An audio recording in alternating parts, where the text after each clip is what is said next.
Assalamualaikum warahmatullahi wabarakatuh. Syukur Alhamdulillah pada kesempatan ini kita telah diberikan kesempatan untuk bisa berjumpa kembali di channel ini. Salawat dan salam mari kita alamatkan kepada Nabi besar Muhammad sallallahu alaihi wasallam.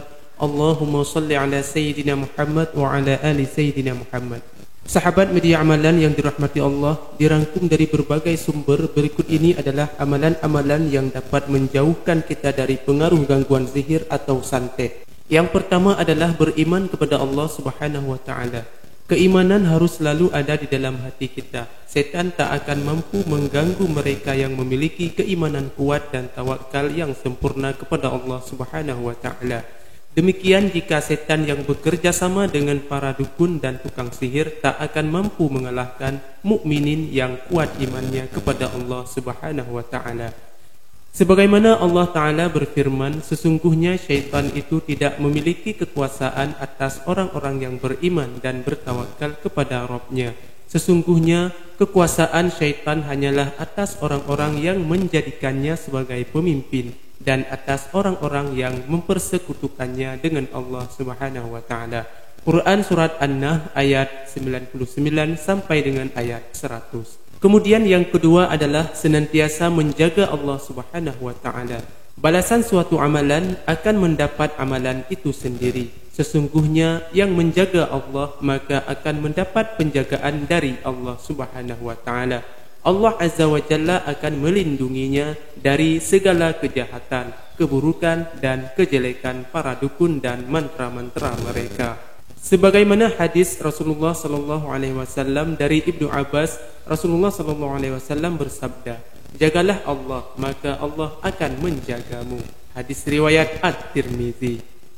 Makna menjaga Allah yaitu menjalankan setiap perintahnya, menjauhi setiap larangannya, segera bertaubat dari setiap dosa dan maksiat. Kemudian yang ketiga, jangan membiarkan anak-anak berkeliaran di saat petang. Saat matahari terbenam, setan-setan berkeliaran di jalan-jalan. Karena itulah di waktu tersebut jangan biarkan anak-anak bermain di luar. Masuklah mereka ke dalam rumah dan tutup pintu rumah dengan membaca bismillah. Rasulullah sallallahu alaihi wasallam bersabda, "Jika kalian berada di sore hari hendak masuk malam, tahanlah anak-anak kalian. Sesungguhnya syaitan berkeliaran pada waktu itu tatkala telah masuk malam. Maka lepaskanlah mereka." Hadis riwayat Al-Bukhari dan Muslim.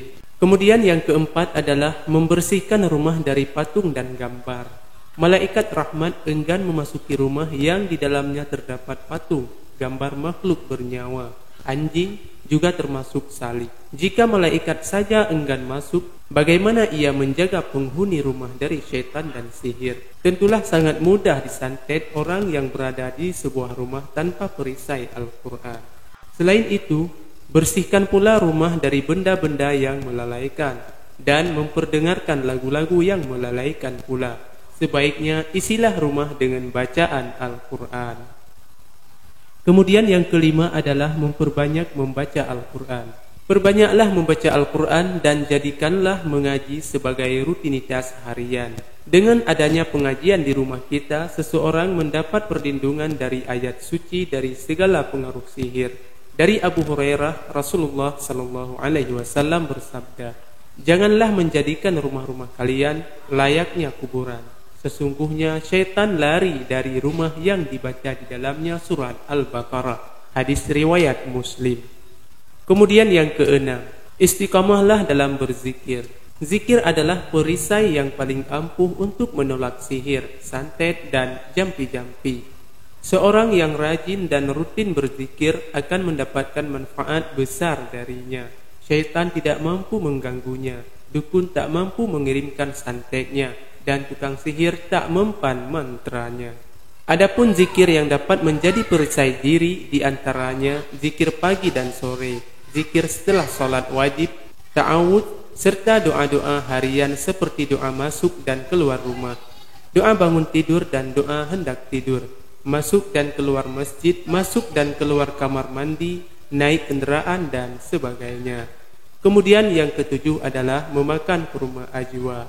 Rasulullah sallallahu alaihi wasallam bersabda, "Barang siapa yang makan 7 butir kurma ajwa, pada setiap pagi, maka racun dan sihir tidak akan mampu membahayakannya pada hari itu. Hadis riwayat Al-Bukhari dan Muslim. Sahabat media amalan, hanya inilah yang dapat saya sampaikan pada kesempatan kali ini. Semoga saja video ini bisa bermanfaat bagi kita semuanya. Amin ya rabbal alamin. Wassalamualaikum warahmatullahi wabarakatuh.